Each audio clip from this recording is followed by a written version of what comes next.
আধুনিক ও বাসযোগ্য নগরী গড়ে তোলার লক্ষ্যে কুমিল্লায় আমার স্বপ্ন আমার কুমিল্লা শীর্ষক ১১ দফা উন্নয়ন প্রস্তাবনা নিয়ে একটি সেমিনার অনুষ্ঠিত হয়েছে।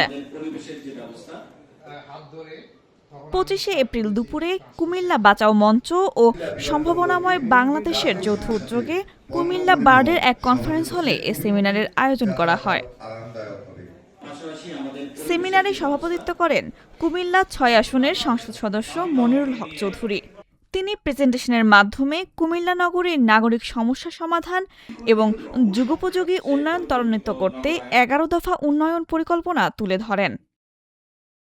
উন্নয়ন কাজ ধরা ছাড়া দরপত্র করেছিল ৭৫০ কোটি টাকা দিয়েছিল জাপান ডেভেলপমেন্ট ফান্ড থেকে, কারণ সড়ক বিভাগ চাইছিল ৭৫০ কোটি টাকা। আমি শুনেছি ১৯ সালে সড়ক বিভাগে চাকরি করেছেন, আর ও তো কনসালটেন্ট। ৭৫০ কোটি টাকা তারা চাইছিল। এ কথাটা শুনে রাখা ভালো একটু প্লিজ, ওয়ার্কের জন্য। এই ৭৫০ কোটি টাকা অ্যাকচুয়ালি বলেছেন এক টাকা কাটার ইচ্ছা করে বসে। এই ৭৫০ কোটি টাকা যখন কাজ শুরু হলো, এই রাস্তায় ওই দিন বলেছি সংসদে আমি ১৬ থেকে ১৭,০০০ কোটি টাকা ব্যয় করছে।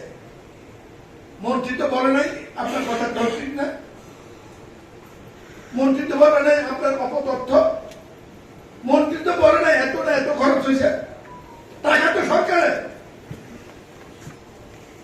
তারপরও একটা আন্ডারপাস হয় না, একটা ওভারপাস হয় না, একটা বাইপাস হয় না, একটা সার্ভিস লাইন হয় না।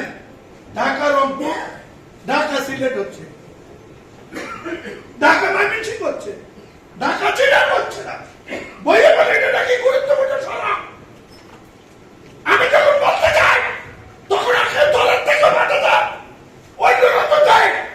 সিটি কর্পোরেশন তো আপনারা করেন নাই, সিটি কর্পোরেশন দক্ষিণ পৌরসভার কারণে সিটি কর্পোরেশন পরে কমনা তো ১৮ বছর কি কারণে একজন টাউন নাই। এখন বাধ্যভাবে চেষ্টা করছি নিজে বাঁচার জন্য সবাইকে নিয়ে। অনুষ্ঠানে আরও বক্তব্য রাখেন জাইকার মেহেদী হাসান, এশিয়ান ডেভেলপমেন্ট ব্যাংকের নজরুল ইসলাম, এডিবির project expert ABM Mortazur Rahman, Bangladesh স্থপতি ইনস্টিটিউটের মুহাইমিন শাহরিয়ার, বাংলাদেশ ইনস্টিটিউট অফ প্ল্যানার্সের সহ-সভাপতি মোহাম্মদ মেহেদী হাসান সহ আরও অনেকে।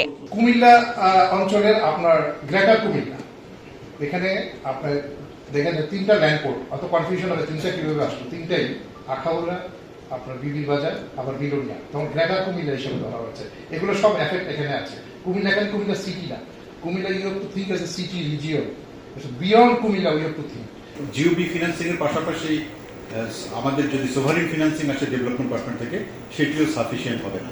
আর যেটি চিন্তা করা যায় সেটি হচ্ছে যে যেহেতু এই একটি বন্যা হয়েছে, বড় একটি বন্যা গোমতী কেন্দ্রিক, তো এটা অবভিয়াস যে কুমিল্লা আসলে ক্লাইমেট চেঞ্জের জন্য ভালনারেবল। তাহলে ক্লাইমেট চেঞ্জের জন্য কতগুলো ফান্ডিং আছে, ফিন্যান্সিং আছে, সেগুলো যদি আমরা হান্ট করতে পারি তাহলে হয়তো লং টার্মে আমরা গোমতী কেন্দ্রিক একটি ভালো ইন্টিগ্রেটেড ইনফ্রাস্ট্রাকচার এখানে ডেভেলপ করতে পারবো। বর্তমানে দ্রুত বর্ধনশীল নগরী হিসেবেও কুমিল্লা দেখা যাচ্ছে। এই দুয়ের সমন্বয় যদি আমরা করতে পারি, অর্থাৎ আমাদের ইতিহাস, ঐতিহ্য এবং আমাদের বর্তমান চাহিদা, এটার সমন্বয় করতে পারলেই কিন্তু আমরা এগিয়ে যেতে পারবো কুমিল্লাকে শহরে সুন্দর একটি শহর। সেমিনারে বক্তারা কুমিল্লাকে একটি আধুনিক, পরিকল্পিত ও বাসযোগ্য নগরী হিসেবে গড়ে তুলতে সমন্বিত উদ্যোগ, দীর্ঘমেয়াদী পরিকল্পনা এবং কার্যকর বাস্তবায়নের ওপর গুরুত্ব আরোপ করেন। তারা নাগরিক সমস্যা সমাধানে বাস্তবসম্মত পদক্ষেপ গ্রহণের আহ্বান জানান। ডেস্ক রিপোর্ট, আজকের পত্রিকা।